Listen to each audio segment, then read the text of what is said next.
Welcome once again, folks, to the Hour of the Time. I'm your host, William Cooper. We'll start off tonight's show with the Socialist National Anthem. Oh, I love it. The Socialist National Anthem, born under a bad sign.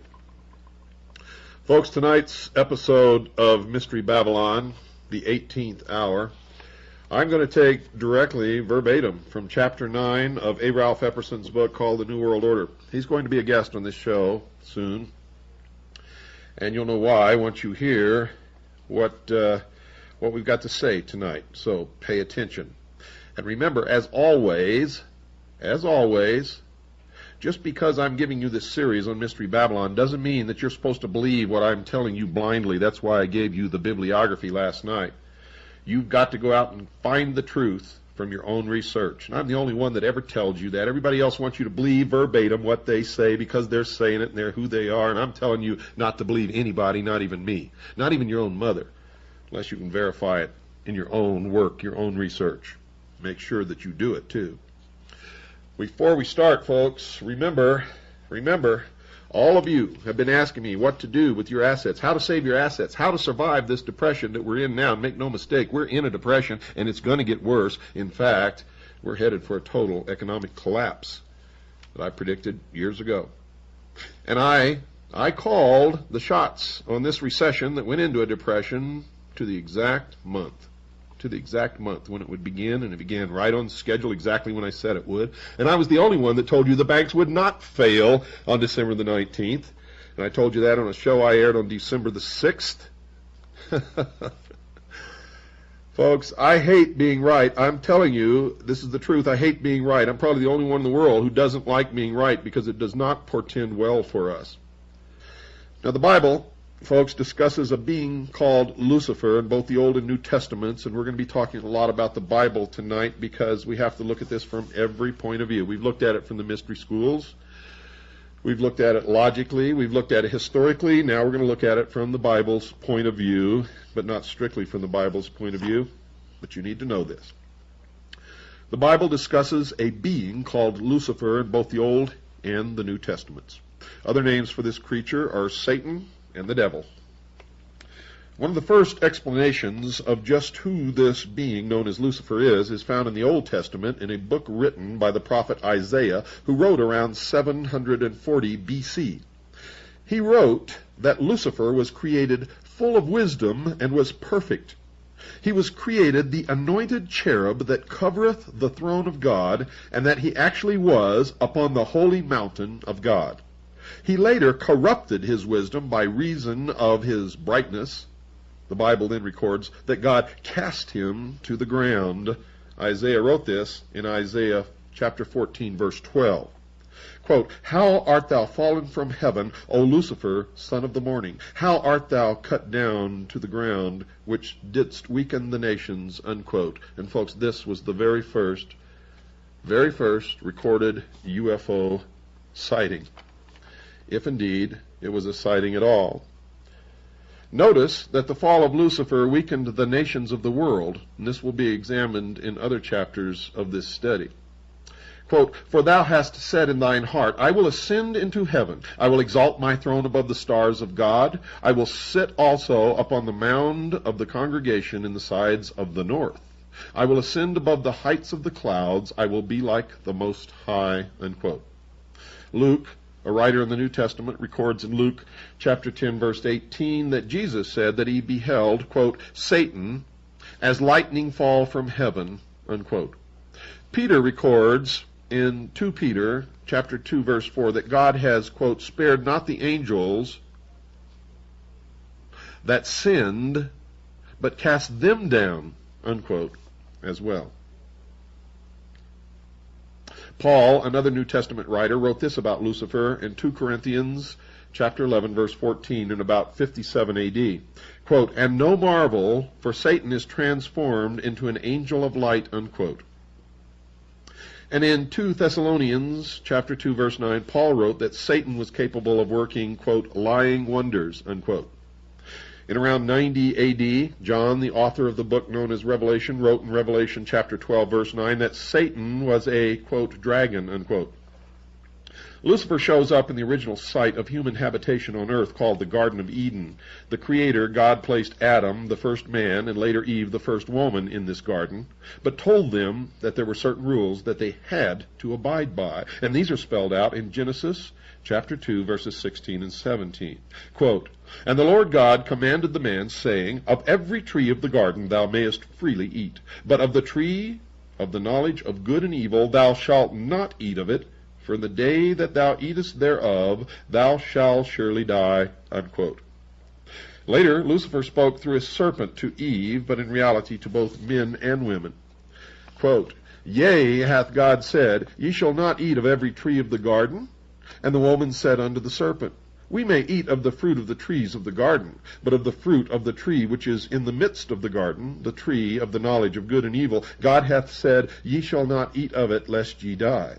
And the serpent said unto the woman, Ye shall not surely die, for God doth know that in the day ye eat thereof, then your eyes shall be opened, and ye shall be as gods, knowing good and evil," unquote. So from the above information, it is possible to glean a little knowledge about the nature of Lucifer. 1. He was cast down from heaven because he desired to ascend directly into the seat of heavenly power, the throne of God. 2. He is referred to as the son of the morning. This appears to be a reference to Lucifer being similar to the sun, which also rises every morning. His desire, number 3, his desire is to sit on the north side of the mountain of God. Lucifer can deceive the world. This is number 4. Lucifer can deceive the world because he has been transformed into an angel of light. And 5, Lucifer can work lying wonders. Now, with those basic understandings, folks, of Lucifer in place, it will be possible to examine the views of others about this fallen entity. However, not all agree with a picture of Lucifer being evil. For Albert Pike wrote this, quote, "There is no rebellious demon of evil, our principle of darkness, and in eternal controversy with God," unquote. In fact, Mr. Pike believes that Lucifer was not a force of evil, but could be a force for good, and he wrote this in Morals and Dogma, which I forgot to give you yesterday in the bibliography. That's another one, write it down, folks. Morals and Dogma by Albert Pike. Morals and Dogma by Albert Pike. He wrote this in Morals and Dogma, quote, "For the initiates, those initiated into the true secrets of Masonry, this is not a person but a force, created for good, but which may serve for evil," unquote. To further amplify that belief of Mr. Pike's, it becomes important to quote a letter that he wrote on July the 14th, 1889, to the 23 Supreme Councils of the world. Judging from the contents of this letter, it appears that Mr. Pike was attempting to tell the leaders of the various Supreme Councils all over the world that they were to know that Lucifer was the secret god of the Masons. This letter clearly indicates that he believed the position that Lucifer was a god who had come to earth for the good of mankind, and he wrote this, quote, "That which we must say to the crowd is," presumably Mr. Pike meant that the crowd was all of the non-Masons of the public at large, "that which we must say to the crowd is, we worship a god, but it is the god that one adores without superstition," unquote. So it appears that one of the purposes of this letter was to advise all of the top-ranking Masons that they were to concoct a story that the Masons worshipped the traditional god, so that none could ever accuse them of worshiping a cherub, a nun god, by the name of Lucifer. In other words, they were to deny that Lucifer was their god whenever an outsider was smart enough to break through all of the secrets and figure it out. Well, of course, folks, they're sworn to secrecy. They have to deny anything about the true secrets of their order. I mean, what kind of logic is this? That's plain as the nose on your face. You must understand that when you ask a Mason a question about Freemasonry, he's going to tell you a lie because he is sworn to secrecy, and he is sworn by blood oaths. And I know that by the time they've reached the 32nd degree, they've taken at least 32 different oaths swearing them to secrecy. Minimum. So, you should know this already. Now, let's continue, but I'm going to go back and read that part over. It appears that one of the purposes of this letter was to advise all of the top-ranking Masons that they were to concoct a story that the Masons worshipped the traditional God so that none could ever accuse them of worshiping a cherub, a nun god by the name of Lucifer. It's very important. In other words, they were to deny that Lucifer was their god whenever an outsider was smart enough to break through all of the secrets and figure it out, as I and many others have done, as a Ralph Epperson has done. So the secret inside the Masonic order is that Lucifer is their secret god. Any non-Mason today who attempts to explain to any of their Masonic friends or relatives that this is the secret inside the lodge will be met with an instantaneous denial. Every Mason, whether they know the secret of the lodge or not, will obviously deny the accusation because they must. Mr. Pike continued, quote, "You may repeat it to the 32nd, 31st, and 30th degrees. The Masonic religion should be by all of us initiates of the high degrees maintained in the purity of the Luciferian doctrine," unquote. You see, Albert Pike at that time was at the head of all the lodges of Freemasonry of the world, and at the head of the Scottish Rite of Freemasonry in the United States of America. Here Mr. Pike seems to indicate that it is the 30th, 31st, and 32nd degrees that are to be taught the Luciferian doctrine. The direct evidence that the honorary 33rd degree is formally taught that Lucifer is the great architect of the universe will be presented later. But here Pike seems to say that that lesson is to be taught at an earlier degree. Quote, "If Lucifer were not God, would Adonai, the God of the Christians and the Jews, and his priest calumniate," which is defined as spreading false and harmful statements about or to slander, would they calumniate him? Pike makes two incredible statements about Lucifer. One, he is considered to be a god, and two, the priests and the rabbis have it all backwards and are all slandering his name. As has been illustrated, the Bible states that Lucifer is nothing more than a fallen cherub. He's not a god. Yet Mr. Pike clearly states that Lucifer is a god. Now, how can that be? And secondly, those who claim that he is the wicked one are slandering him. Those individuals have it all wrong. And Mr. Pike continued, quote, "The true and pure philosophic religion is the belief in Lucifer, the equal of Adonai," unquote. Adonai also spelled, well, in the first place here it's spelled A-D-O-N-A-Y, and he says Adonai, also spelled A-D-O-N-A-I, is the Hebrew word for God. To show that Pike was referring to the God of the Bible, he wrote this in his book entitled Morals and Dogma, quote, "Adonai, the rival of Baal and Osiris," unquote. In other words, Adonai is Typhon. That's an aside from me, folks. That's not written in this book. But as you've been listening to this series that I've given you, you know that Adonai, if this is true, if he is the rival of Baal and Osiris, then he is Typhon. As has been illustrated, Osiris is the sun god, and the sun has been shown to be a symbol of Lucifer. Adonai is the rival of Lucifer, both in the Bible and in the writings of Albert Pike. Quote, "But Lucifer, God of light and God of good, is struggling for humanity against Adonai, the God of darkness and evil," unquote. And here once again Mr. Pike writes that Lucifer and Adonai are rivals, and that the religious world has it all backwards. Lucifer is the good God, and Adonai is the God of evil and darkness.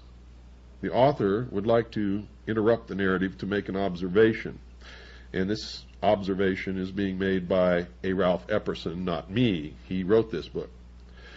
That authenticity of that letter by Albert Pike that was just quoted has been questioned by a variety of writers. It has been reported that Mr. Pike made these comments in an encyclical hand-carried to the meeting of 23 Supreme Councils of the World on July 14, 1889 in Paris, France. This author, meaning A. Ralph Epperson, is willing to concede that the only evidence for the contents of this encyclical consists of it being quoted in a book written by a Frenchman named A.C. de la Rive, entitled La Femme et l'Enfant dans la ranque Mécannerie Universelle. I'm not a French speaker, folks, so that's the best I can do. My tongue doesn't do those things. Or at least I haven't practiced to make my tongue do those things. That title translated from French to English means The Woman and Child in Universal French Masonry. A copy of that page that contains that quote and the cover of the book has been supplied to this author, meaning A. Ralph Epperson, by a concerned researcher who had someone locate the book in France for him and make copies of the pertinent pages. The author has read another book that contains the English translation of that encyclical. That book is entitled Occult Theocracy and was written in 1933 by Edith Starr Miller. She cites the book by Mr. de la Rive as her source. She obviously believed that the letter was true and contained the actual thoughts of Mr. Albert Pike. He said it in so many other places, including in his own book, Morals and Dogma, that I also believe that the letter is true, and now I'm speaking as myself, William Cooper. In other words, going back to A. Ralph Epperson's words, in other words, the only source for the letter is a Frenchman who quotes it in his book and not Mr. Albert Pike himself. It must be assumed that Mr. Pike, if he were alive today and was asked whether the letter was his, would deny that he ever wrote such an encyclical, whether or not he had written it, because he must. He's sworn to maintain the secrets. But the reader is admonished to remember that if he did indeed worship Lucifer and wrote the encyclical, he would certainly have to deny it, so that answer would tell the researcher nothing.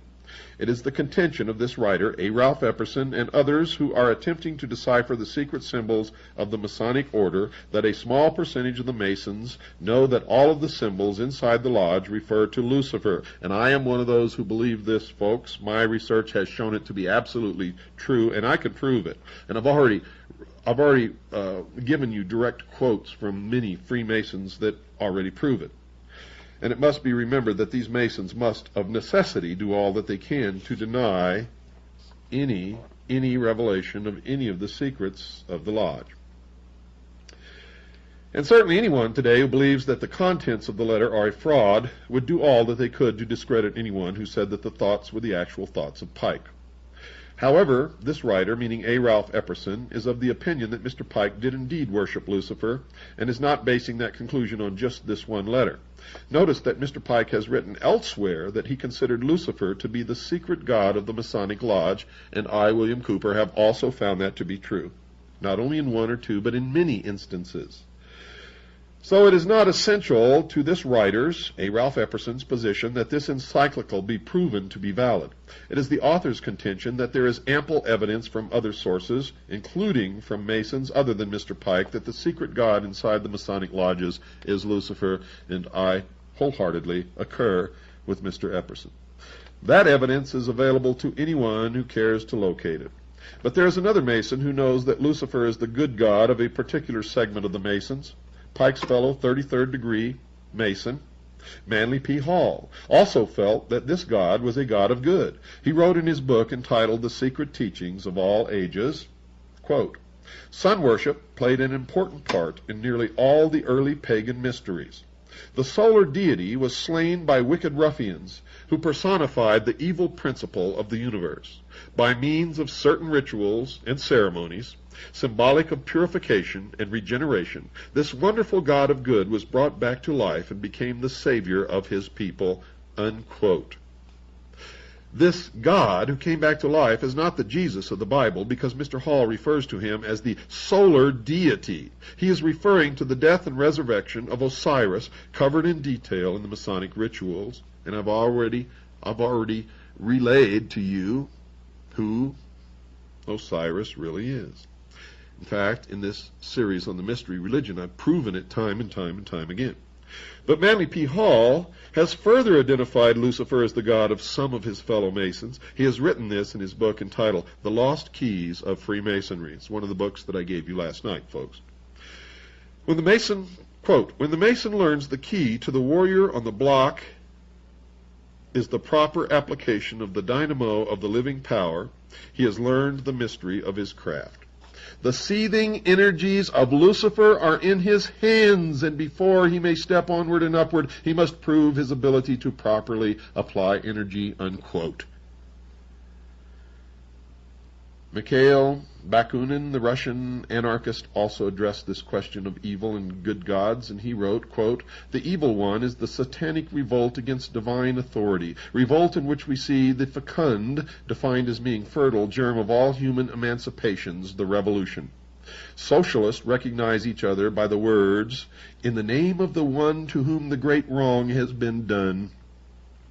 Satan, folks, is the eternal rebel, the first freethinker, and the emancipator of worlds. He makes men ashamed of his bestial ignorance and obedience. He emancipates him, stamps upon his brow the seal of liberty and humanity, in urging him to disobey and eat of the fruit of knowledge, unquote. You see, I've been telling you all along that socialists and the mystery religion of Babylon are the same, and now, in his book, A. Ralph Epperson has proven it.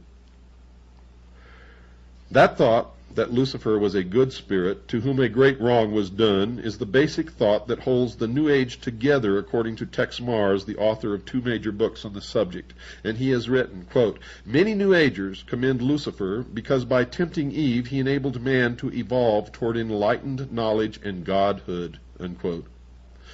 Remember I told you that with the gift of intellect, man will develop technology that will make him God?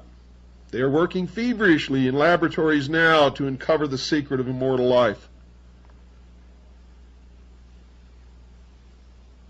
Mr. Mars discusses the thoughts of a leader in a mystical organization called the Stell Group. How many times have I mentioned that? The Stell Group. Named Eklal Koshana. He writes that this New Age leader says that, quote, Lucifer is the head of a secret brotherhood of spirits. The brotherhood is named after Lucifer because the great angel Lucifer has been responsible for the abolishment of Eden in order that men could begin on the road to spiritual advancement, unquote. Lars Hansen was reared in the Stell Group. Lars Hansen was reared in the Stell Group. Tom Valentine was a member of the Stell Group. Tom Valentine wrote a book called The Life and Death of Planet Earth. Get it and read it, folks. Tom Valentine was associated with the Communist Party. Now he's a member of the Liberty Lobby, which came right out of the old German Nazi Bund. They used to sing the Horst Wessel song at the beginning of their meetings. Wake up! Wake up! Wake up. Why do you think every time somebody calls Tom Valentine and asks him about Freemasonry and their complicity in the conspiracy, he covers it up and hangs up on the person as quickly as possible and denies that there's any complicity of Freemasonry? Now this makes me a little hot under the collar. I've got to cool down a little bit, so we're going to take a break, folks. Don't go away. I'll be right back after this very short pause.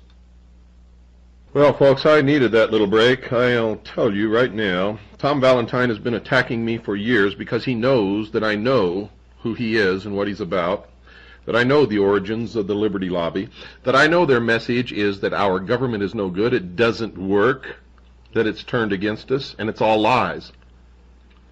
For it's the people who are in these secret societies who have turned against us, who are delivering that message to us to get us to voluntarily overthrow or get rid of our own government, the only government in the history of the world that has ever set man free. And I'm the only one who lets you know this. It's not our government, it's not the Constitution, it's not the Bill of Rights, it's not the structure. It's the secret societies. It's the Tom Valentines. It's the Bogreitzes. It's all of these people who belong to Freemasonry, and the Ancient Order of the Rose and Cross, and the Knights Templar, and the Sovereign and Military Order of the Knights of Malta, and the Order of St. John of Jerusalem, and many more. many more. Socialist, international socialism, under many, many different names. You see, folks, you see, the senator was right. Senator McCarthy was absolutely right. He was correct. He just didn't know the proper name. He thought he was ferreting out communism. He wasn't. You see, if he understood what I understand, then he would have survived the attacks of the very people that he was trying to ferret out, who owned the media that turned against him and destroyed him. Hollywood, who turned against him and destroyed him through manipulating the opinion of the public. See, communism, folks, is just a word. It's another boogaboo enemy. The real enemy, folks, is Mystery Babylon. I could never say what I said tonight before, because if I had, it would have been misinterpreted. I had to have independent verification that the Stell group worshipped Lucifer before I could reply legitimately to the attacks upon me by Tom Valentine. Because if I had told you what I know without independent verification, all of you would have turned against me as being a poor sport or some other bullshit. It's a real load off my chest to be able to deliver that message to you. I can tell you that right now. Real load off my chest. Let me continue. Remember, this is chapter 9 of A. Ralph Epperson's book, The New World Order.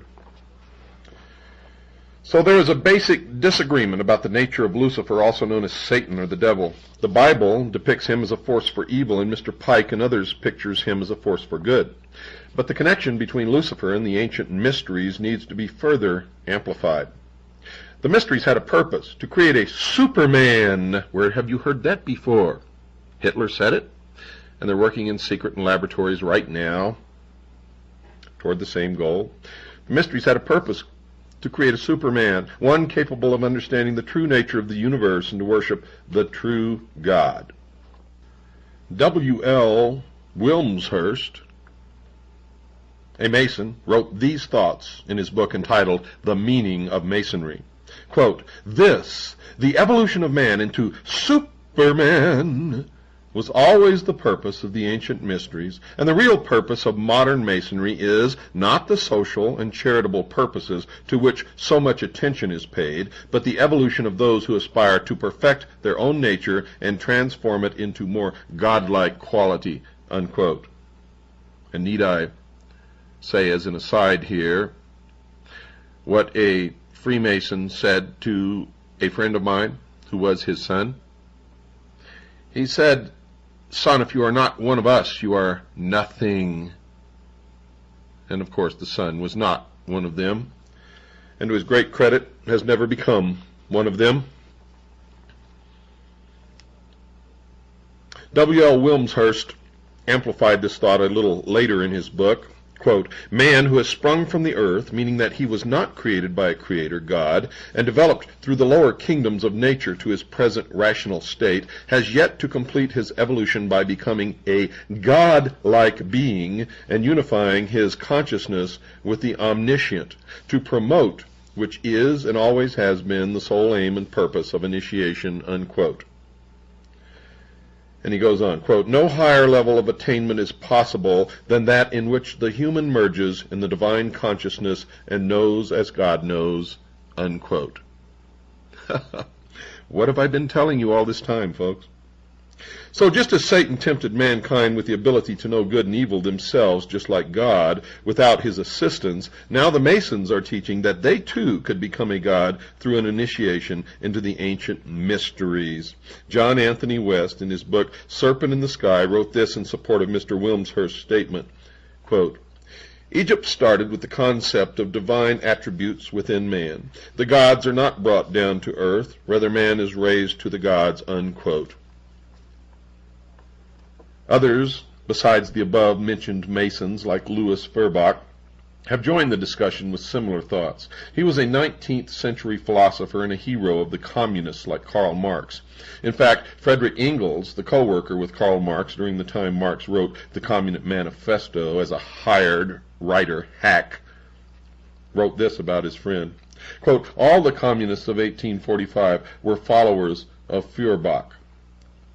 The reason that the communists supported the ideas of Feuerbach is apparent when the student reads his writings, for he wrote, quote, man alone is our God, our Father, our Judge, our Redeemer, our true home, our law, and our rule, the Alpha and Omega of our life and of our political, moral, public, and domestic activity.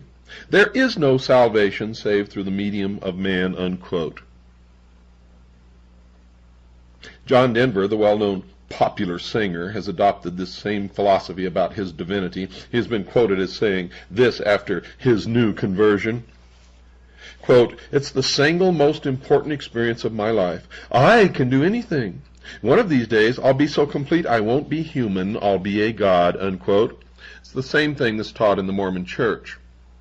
If a married couple produce many children and conform to the teachings of the church, then when they die, they will be gods, and they will be given a planet of their own, and they will continue their reproduction, only they will be souls, and they will populate the planet and will be the gods of the planet. What crap! What absolute crap! Where do these people get their egos? I'll be a god. Yeah, sure you will. If you guys are all gods, then how come you still got to pay your bills? How come you get sick? And how come you got to go to the doctor? And if you go to the doctor, what's that make the doctor if you're God? Huh? You're all a bunch of fools. You're blithering idiots. You've lost your mind. Your egos have run away with the rest of you. And you're going to die like everyone else. And you're going to find out, like everyone else, what really happens when people die.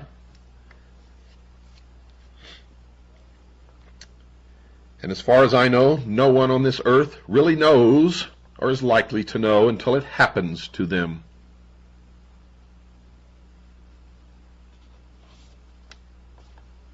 Put that in your pipe and smoke it. Mr. Hall, the Mason, stated a similar thought when he wrote this in his book entitled Lectures on Ancient Philosophy.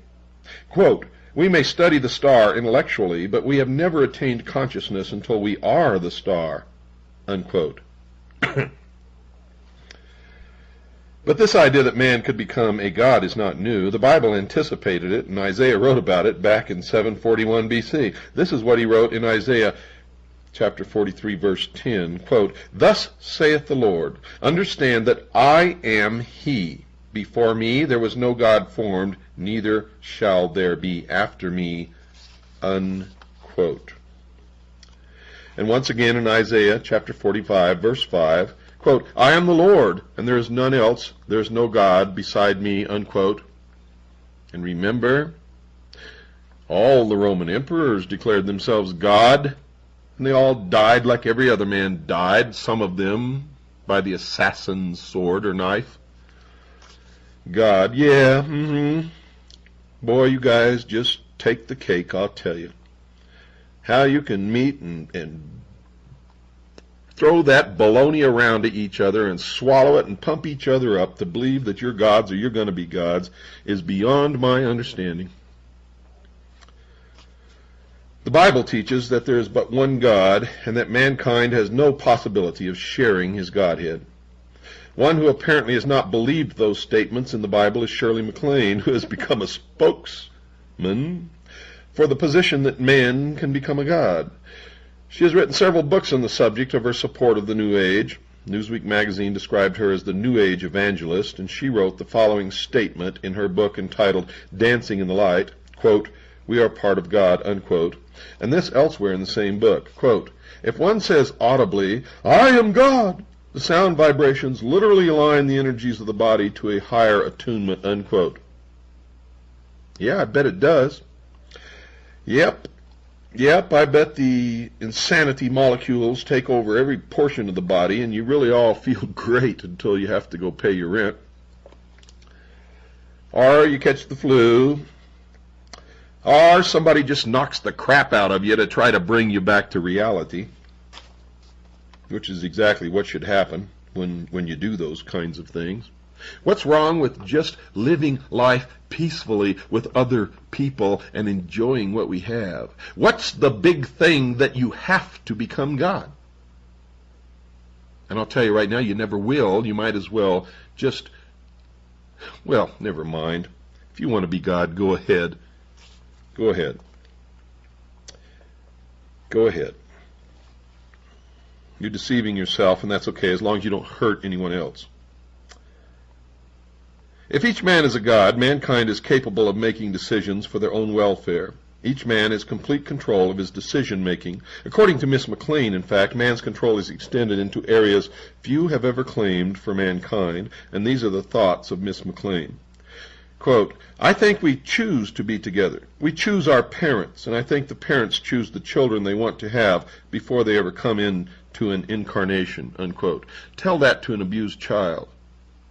Tell that to a child who's raised by drunken, miserable, stinking parents who don't give a damn about the child. Tell that to all those people who know that that's total, false, irresponsible ramblings of an insane maniac. And you know what they say when they're confronted with this? They say you agreed to it in a previous life, and that you're paying off your karmic debt. You see, they have a rationalization for everything, and it's just more bullshit. More lies, more crap. She went on further to record another strange thought when she wrote this, quote, there was no such thing as reality, only perception, unquote. Well, surely let me tap you on the jaw with my fist, and then you tell me that there's no reality. Of course, I don't really want to do that, folks, but that's just a way to bring her to her senses. If it were legal, I might try it. Might try it. Might wake her up. Might show her that her perception is only reality. One can only wonder where Miss McLean got these bizarre thoughts from. Several clues that can assist the student in understanding her have been given by either her own revelations or from some articles that have appeared about her in the media. In her book entitled Out on a Limb, she wrote about her meetings with her married lover in her apartment. This God is breaking up somebody else's marriage, and she's meeting with her married lover in her apartment. She commented that he looked at her shelf of books on, amongst other subjects, Marxist theory, including a biography of Karl Marx. There's nothing wrong with that. I have those books in my library and many more. Many more. But knowing Shirley MacLaine, and folks, I do, knowing this scatterbrained twit, when she has books on Marxist theory, including a biography of Karl Marx, you can bet that she's a socialist. And of course she is. Parade magazine of December 18, 1988 had an article on Miss McLean in which it revealed that her den had lots of framed pictures. Shirley with communist Fidel Castro and with communist Nikita Khrushchev, amongst others. The magazine reported how Shirley and her lover, quote, talked about democratic socialist principles and how it was possible to have them both at the same time if the rich would only share their wealth more. Elsewhere in her book, she wrote about how much of a hypocrite she was when she added this contradictory statement, and they all do, quote, wanted to talk to him about how I had made a lot of money and that it made me feel elite in a world that was broke to know I could buy just about anything I wished for, unquote. Just like Jane Fonda, who's been pushing for gun control for years, who was stopped by law enforcement officers on the freeway, and her car was found to contain many pistols and weapons, firearms. hypocrites and liars. However, nowhere in her book did she say that she had freely donated any of her own wealth to the relief of the poor. Apparently, she believes that the communist ideas about wealth sharing are acceptable only as long as she does not have to share her wealth like she wants the other rich to do. You see, most rich purport to be socialist, but in actual practice, none of them really are. None of them would give away their wealth to the poor, ever. Yet they pretend to be liberal, socialist, Marxists. In reality, they demonstrate that they are exactly the opposite. They are liars and hypocrites. For the whole communist socialist idea is for the little people, you and I, who are to be their slaves in the New World Order. Miss McLean has since gone on a nationwide tour promoting her newfound religious views to the public. Newsweek magazine reported in 1987 that she had made a great deal of money explaining her new thoughts to others.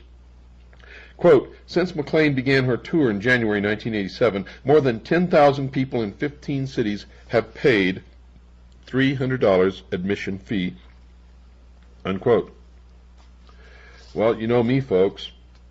I have absolutely nothing against that. If she could have got $1,000 a head admission free, it would be okay with me.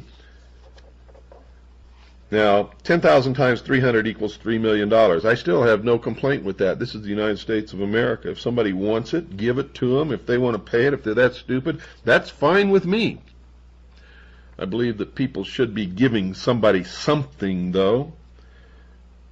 But I also believe that if they're stupid enough to pay it, then they should be taken. That's how you learn.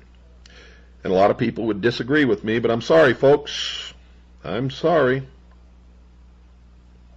That's what I believe. Obviously, Shirley's tours have proven to be both popular and lucrative. The Newsweek article on her seminar mentioned a little of what she teaches in them. The following are a few of her comments.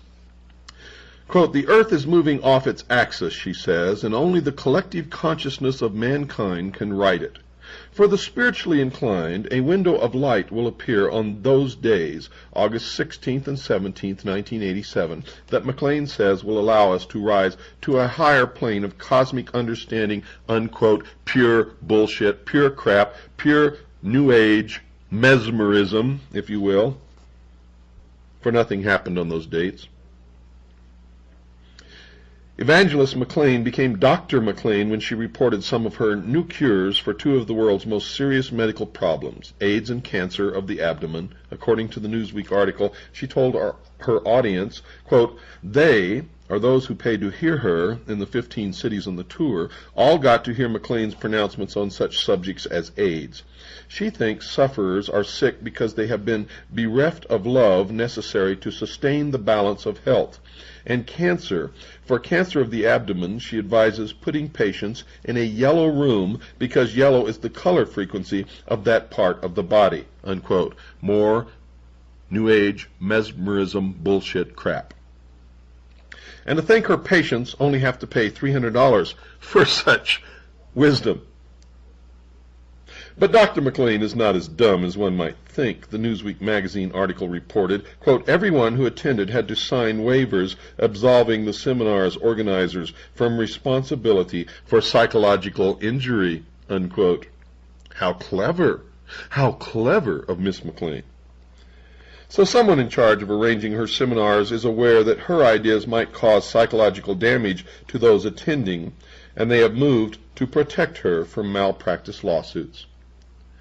Now, not only was this New Age evangelist making money on her personal lecture tours, she was also making money on her best-selling books. Now, I don't know what's wrong with A. Ralph Epperson. I don't know why he's saying this, because he purports to believe in the Constitution and the principles and ideals upon which this country was based, and there is nothing wrong with making money on anyone's personal lecture tours or on their books. And I can tell you right now that A. Ralph Epperson makes money on his lecture tours and on his books, and that's how he makes his living. So as far as I'm concerned, that is a partial discreditation of A. Ralph Epperson.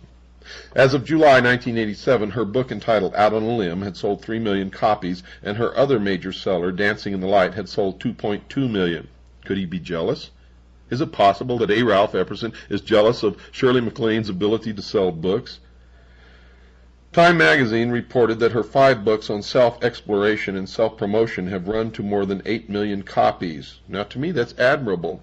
If someone can write something that is so desirable by 8 million people that it sells 8 million copies, I don't care what they're writing about. That's admirable.